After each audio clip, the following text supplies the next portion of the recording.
I'm going to go ahead and get started since we're at time and try and run through, but any questions that you have, please feel free to hit me up. I'm on LinkedIn, I'm on Twitter. Of course, this is our YouTube page, and you could use an aka.ms/tftf YouTube. You could also go to youtube.com/talesfromthefield with hyphens in between it, and you'll get to us. This is all on LinkedIn. I've done a lot of stuff. I work for Microsoft. So this is the channel. These are title cards. These are videos that I've done that are out there that are published. That's that YouTube URL that's right down there. So if you're looking for any content, please go and subscribe, right? But at the same time, very key, when you do a presentation, if you've got a YouTube channel, make sure you advertise it. Make sure it's relevant for the content that you're presenting. I have all kinds of different title cards. I have a lot based off SQL content I've done. So if I'm doing a SQL presentation, my intro slide is going to be different because I want it to be relative to the audience that we're actually going to deliver this for. So it's key to remember as you create that body of work, have those title cards, use that material that you create. So I'm going to talk to you about who we are, why did we start a channel, and what have we learned? So first up, who are we? So this is me. My name is Bradley Ball. I started off in the community. I was working for the Obama administration. I was the lead DBA. And I saw this amazing thing in 2010. It was this live streaming event called the PASS Summit. And I saw somebody come up on stage and talk about the new and amazing features that would be coming in SQL Server 2008 R2. And I went, I don't know what that job is, but I want to do it. Now, it took me a long time to be able to figure this out, but I eventually made my way over to Microsoft, and I'm on an engineering team, and I get to work with product groups, I get to work with customers. I get to go to conferences like this, and it's really, really exciting. But I love technology, and my favorite thing in the world to do is help teach people. So I wanted an outlet where we could take what we've learned, and it used to be blogs, but I think a lot more people appreciate videos nowadays where they can see the work in action. And so that way I could record, here's what I've done, this may be a customer solution, this is something I'm inspired to learn, this may be something we're working with a product group, and it makes me want to do a video. Why do we call it Tales from the Field? Well, in Microsoft, when you work with customers, it's called the field. Even though I sit in engineering, I work with customers a lot. So this is Tales from our field, working with customers and working in engineering and using our products. Now, who joined me? Josh Ludeman. Josh is my best friend. I've known Josh for years. Outside of the community, oddly enough, I have been Josh's manager at one point in time, and Josh is my manager right now, which has been a very interesting experience. It's kind of like if your kid became your parent and you got to be bratty. Oh, how fun, right? I don't like this. No, vegetables, more dessert, all the time. No, Josh is great.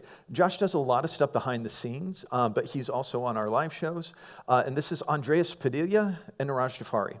When I originally had the idea of what I wanted to do, I had a concept of how I wanted to bring content to people to be able to use that content so they can more easily adopt Azure. I said it in a team meeting where I had 30 people in that meeting, and if I said, who's in? And Andreas and Niraj raised their hands. To be fair, Dan was on vacation. But after Dan got back from vacation, Dan raised his hand as well. But had 30 people raised their hands, I would have been like, yep, everybody on board. Let's go do this. Because the idea was the same. Let's produce content that we learn from our jobs. Let's get it out to people so it's easier for them to use Azure. Also on the team is Bradley Schatt. Bradley is on the Microsoft Fabric Cat team. He was here earlier this week presenting as well. Brad's already left for Vegas, and he does a lot of the monthly live streams we do. We do a monthly live stream on the updates from the Fabric product group because they're releasing things so often. There's a monthly roundup blog. And then we have folks from the product group that come on and join us for that. So when we started a channel, we thought, we had this idea. We love people, we love to learn, we love to teach. So many people we work with at Microsoft are really interesting people, and it'd be wonderful to have an interview show where people got to learn from them and learn about them. And people will love this, right? No, people did not love that. People did not love that at all. As a matter of fact, the first thing that we learned was fail fast. And I'd love to tell you that we learned this from experience, like we learned it, we knew it up front, but we didn't. We had to fail hard. For the first 6 months, we failed pretty hard. Our first month, we got 42 subscribers, and we were like, yay. By month 6, we were only getting 6 new subscribers, for a total of 121 subscribers in that period. For views, we had 702 our first month. We were down to less than half of that by month 6. for a total of 1,782 views for the first 6 months. And our watch time was a whopping 84 hours, which is really not good. And you could see that we declined from the first month of 29.6 to month 6 of 17.6. All the indices were going in the wrong directions. We knew that things needed to change. We had debated in January just suspending the channel altogether. But Josh had an idea. He had often said, we need to produce more regular technical content and make it pure technical content. So in February, that's what we did. We made our first pivot. And what we found was we had a 6x increase in subscribers, a 2x increase in views, a 2x increase in watch hours. Now, they're still not massive numbers, but it was the second best month that we had ever had in that first 6-month period to be able to close things out. So we pivoted even harder. One of the things we did was we had a Tuesday interview show, we had a Thursday roundtable. We felt the roundtable was very important because we were highlighting the community. I know what it is to be outside of Microsoft and have somebody inside of Microsoft recognize your work. That's very important. And I wanted to give back in that way because there's a lot of people doing wonderful things, and us mentioning, hey, this is a great thing and people should go look at it, you know, that would make my day if I was outside of Microsoft. People need to know what they do matter. And so we were like, we're going to keep the roundtable, but we're going to shift it to Tuesday. As much as we love to do the interviews, we're not providing the audience for these people that we feel is worth it. And, you know, we're honestly not getting the views after the fact to be able to make it worth it. It's a lot of time to find people, to book them, to bring them in. That was the thing that wasn't working, so we cut that. I also took over Wednesday streaming videos, and what we started to do was go, hey, can somebody else do Monday streaming videos, and can we get this to work? There were more things that we decided we needed to look at failing faster on. Some of them, we didn't fail as fast. We used to write summary blogs. Well, I wrote summary blogs that we posted every Monday of what we had done the prior week, and I did that for quite a while. And then one month, I went, this is a lot of work for me to do on Monday before we then post the Monday video. And I make the title cards, and I do all of this, and I try and get that done before my workday even starts. So I'm generally up at 4:30 in the morning working on this stuff before I get to my actual workday. Thursday and Friday are my happy days. I get to sleep in till about 6:30 on those days. So I stopped doing the blogs, and nothing happened. We didn't dip, and we went, yeah, they didn't matter, so let's stop doing them. Next thing was the title cards, V1. They're awful, but they were my first title cards that I ever made, so you got to give me a little bit of grace here. But I looked at other title cards, and I went, hey, we need to make them more interesting. Let's try new, different title cards. Our old logo.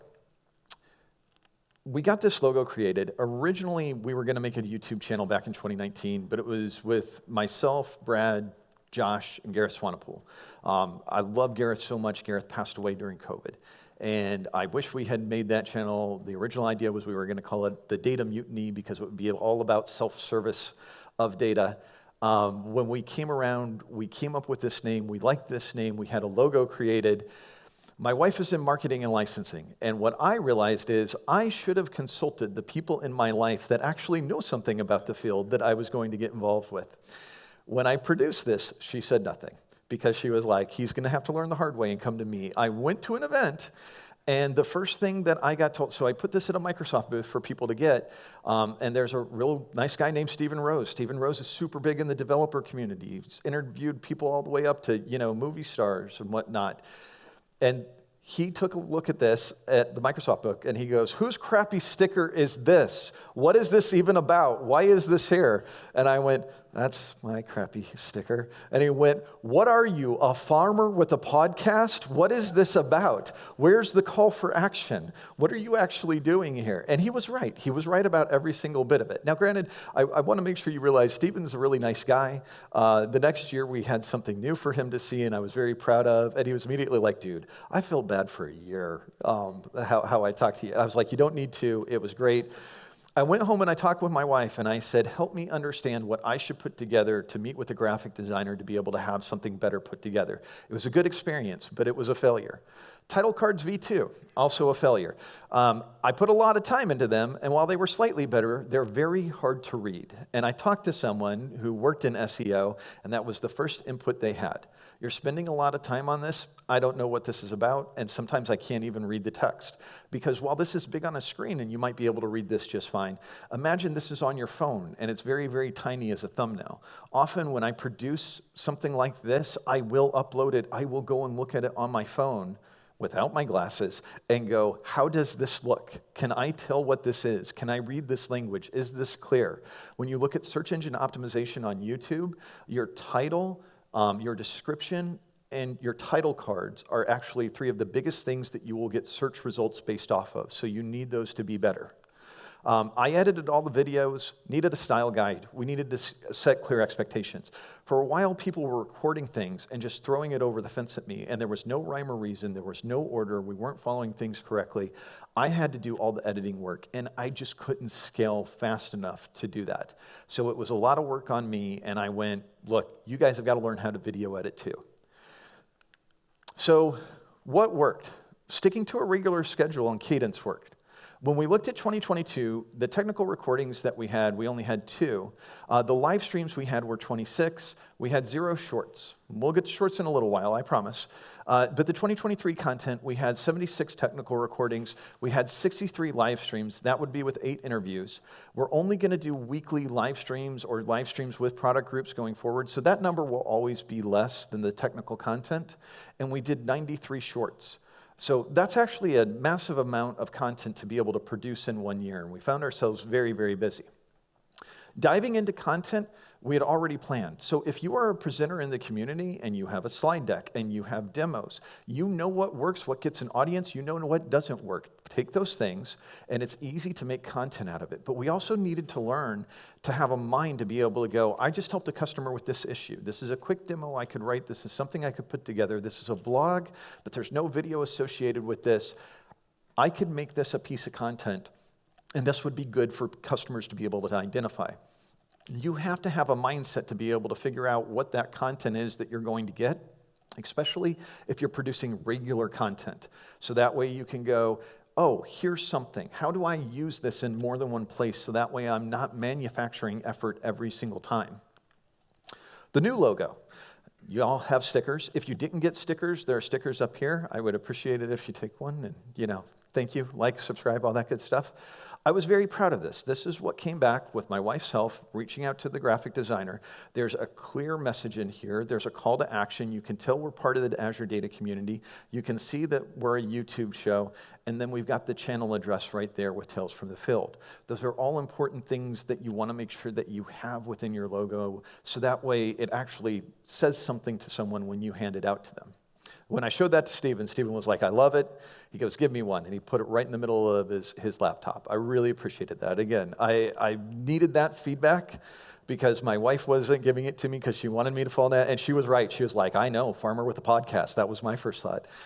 I can't grow anything. That would be a terrible podcast. Participating in the community, conferences and SQL Saturdays. I love participating in the community.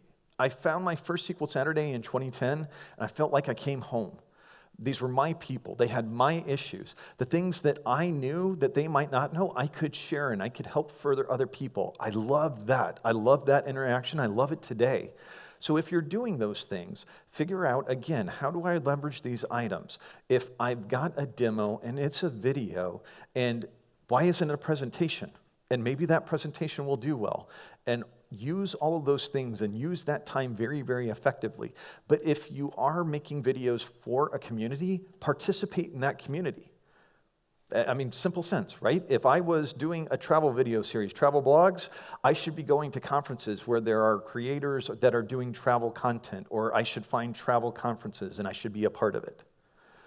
Introducing shorts. This was very interesting. It's an experiment that we're still kind of undertaking. What we had decided was, hey, we wanted people to get a view of us outside of just who we are. From a technical perspective, we wanted to show, I live in Orlando, Josh lives in Orlando, Dan's near Tampa, Andreas is in Miami, Niraj is in New Jersey, very close to New York.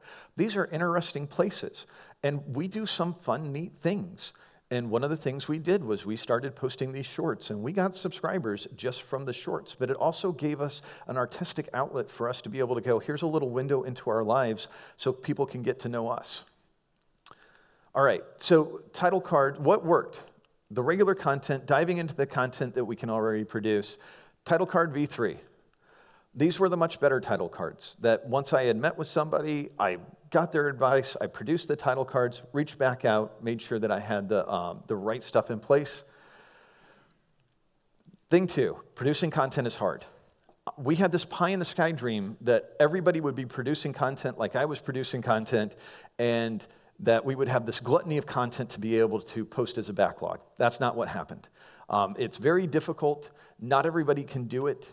Make sure that you understand if you go into this with partners what their expectations are and what they can actually produce. The pace was fast and furious. Not everybody was motivated to do this. Not everybody could video edit. And that was things. You like to think anybody can do this, but not everybody is motivated to. So make sure, again, you have those reasonable expectations. Everybody still has value. Niraj does an amazing amount of work behind the scenes on our social media, but also with product groups to build relationships. Andreas does that, but with the OpenAI team. Josh does a lot of managing, a lot of editing. He does a lot of producing as well. So there's a lot of value that everybody has that they bring to the table. And then Dan makes videos like I do. I needed help.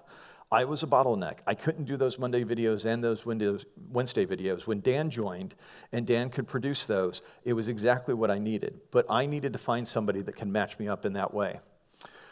Thing three, still like an artist. I don't know if you know who that guy is, but he's pretty famous. And he told me to get this book, and he told me to read it. And so if you don't want to take my word for it, take his word for it. It's absolutely great, and it's wonderful, and it is very creative, and it will help you in your creative process. One of the things it talks about is copy what you love. And I love some of these quotes, so I wanted to share them. Copy what you love, copy, copy, copy. At the end of the copy, you will find yourself. Don't wait until you know who you are to get started. Nothing is new underneath the sun. All of us have gotten inspiration from music or television shows or videos, and those people got inspiration from music and from movies and from televisions and from books. We have been learning off the backs of one another forever.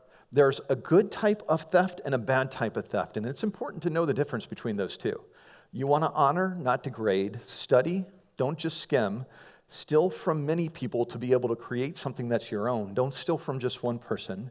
Give credit where it's due, but do not plagiarize. Transform. Don't be an imitation, because then you're a pale imitation of that. Be yourself. That's going to be critically important. Do the remix, not the ripoff. Thing four, monetization. Okay, so we aren't doing this, and I'm going to tell you why. We should have thought about this up front if monetization was our goal. If monetization is your goal, don't have multiple partners. Because what this led to was some very uncomfortable conversations where we said, you're doing this much work, you're doing this much work, you're doing this much work. And how do we identify this to make this a business practice so that way we can build a business on top of this?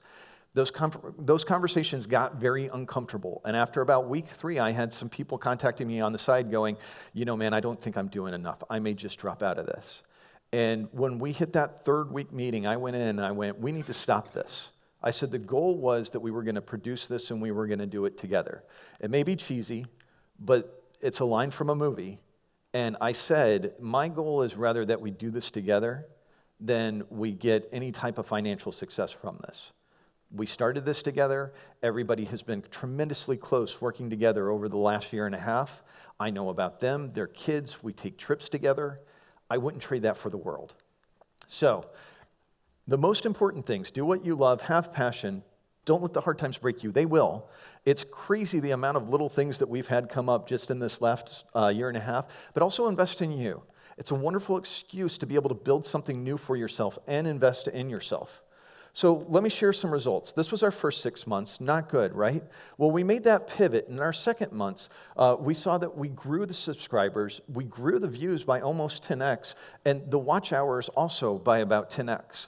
And then in this last 6 months that we actually wrapped up, you can see we massively grew over that second month to the point where we had 8,008 watch hours, 53,000 views over that last 6-month period, 830 subscribers. So we know that we're going in the right direction.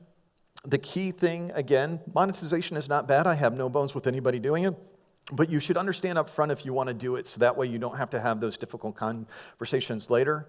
And then I would just look at what's most important in this. Make sure you do what you love and you're very excited about it. This is the feedback link, if you would. This is a soft skills talk. First time I did it, so I would love and appreciate the feedback if you have any. I'm going to pause right there because I see a couple people taking screenshots, okay? I appreciate you all, and I really appreciate the feedback that I'm going to get from you. That's Tom Hanks, so thanks. Yeah. I see. Yeah, sure thing. Question. It's not really a question. I do this. I was going to say, so the comment was, and I appreciate that, the audio is critically important when doing the video editing. Blue Yeti is an absolutely wonderful microphone. Your microphone matters. You can get them on Amazon for less than $100. I think I got mine for $89. What, that'd be about 60, 70 pounds. Well worth the investment. You want to make sure you've got that audio right. That's very good. Yes, sir. So that's a good question. It was, are we syndicating the content that doesn't rely on the visual to podcast hosting sites? We are considering doing that. We haven't gotten into that quite yet. We think the roundtable would actually be very well suited for that. It's just a matter of finding the server, hosting it, putting together the RSS. I've got a friend who works for iHeartRadio who said they'd be willing to put the podcast out on their feed if we got it. It's just a matter of time to do it, but we're considering that. Comment was, make sure that you put on closed captions, so that way it's very helpful to everyone, because yes, not everyone, and I know often when I'm sitting at home, I need closed captions as well to make sure that I get all of that right. Thank you very much. Good points. I was going to say, that's it. I know we're at time. Thank you all so much. Have a great rest of SQL Bits.